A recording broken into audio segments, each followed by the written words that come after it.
Welcome to the Talmud, a methodological introduction, an online course designed to provide a basic framework for accessing one of the most important and inspirational works of literature, the Babylonian Talmud. I'm Barry Wimpheimer, and I've been studying the Talmud intensely and at an advanced level for the past 25 years. Perhaps I should start with a warning then. Studying the Talmud can be very satisfying and somewhat addictive. I spent 7 years formally studying the Talmud in a traditional yeshiva, and 5 years studying the Talmud academically in Columbia University's doctoral program in religion, where my doctoral advisor was the world-renowned Talmud scholar David Weiss Halivni. For the past decade, I have been a professor of religious studies at Northwestern, where I have continued to teach the Talmud and conduct advanced research in it. When I teach Talmud, I mostly teach undergraduate students, but I have also taught Talmud, which has a lot to say about law, at Northwestern's Pritzker School of Law and to doctoral students in religious studies. One of those doctoral students, Sarah Wolf, has partnered with me in the creation of this course and will be appearing regularly in the course videos. Sarah spent time in a traditional yeshiva setting and in rabbinical school prior to her enrolling at Northwestern. She is an exceptionally advanced scholar of the Talmud who has already produced original academic research in the topic, and she is a fantastic teacher. This course is designed to lead the student through a chapter of Talmud while providing answers to some of the larger questions of context that help frame one's engagement with the text. At the end of the course, you will have a strong foundation for understanding how the Talmud works and the background to continue to study the Talmud in English translation on your own. You might be asking yourself, why should I study the Talmud in the first place? That's not a bad question.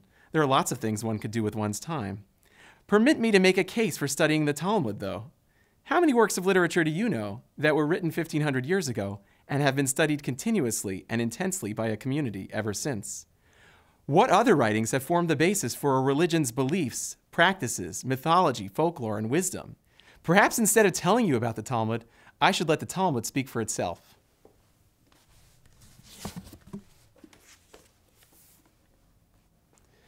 The Talmud at Ta'anit 23a tells a story about Choni the circle drawer that is reminiscent of Rip Van Winkle.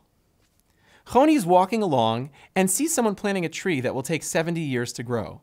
Surprised by the man's hubris that he will live that long, Choni asks what he is doing. The man answers that he does not expect to live to see the grown tree, but that he is paying forward the care he received from his own ancestors.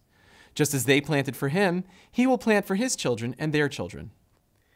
The tree turns out to be a plot device because no sooner has this conversation has ended, but Choni falls into a deep 70-year sleep.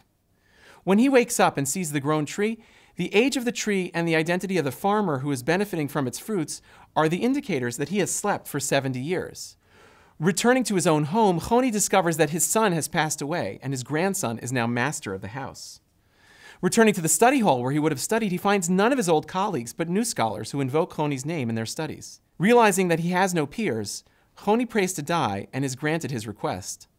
The Talmud comments on the story that this is the basis for the proverb that states, O chavruta, o mituta, either companionship or death. In other words, a life without social interactions is not a life worth living.